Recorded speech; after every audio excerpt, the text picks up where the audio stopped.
new technology that can optimize the process, new technology that can optimize the process. Now, for optimization of processes, the first thing is we need to define what are the processes needed and in what sequence. So for example, do you have a process engineering department, or do you have a product engineering department, which will decide, actually the industrial engineering will decide whether you are going to do embroidery first or cutting first, or whether you're going to do the what is the broad flow of the sample. So that means if there is a sample to be done, what is the process? First of all, process flow.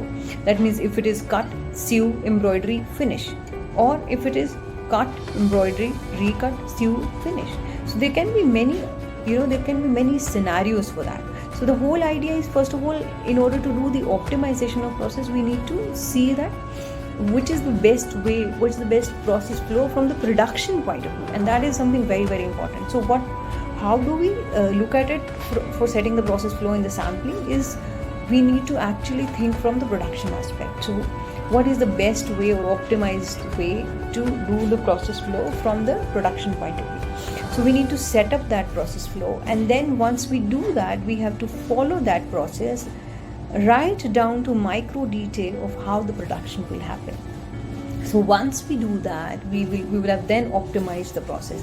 Optimization also means that doing, making best use of your resources.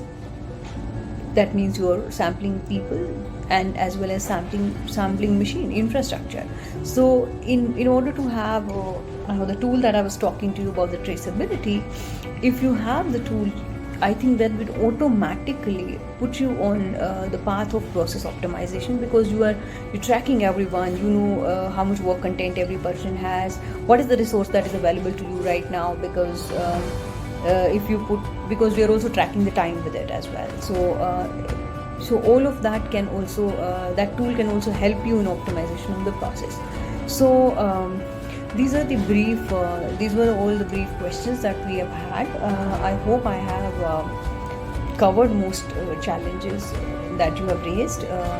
Not to forget, in the coming week, you can share with us all the challenges with respect to the cutting department. Challenges below. Thank you so much.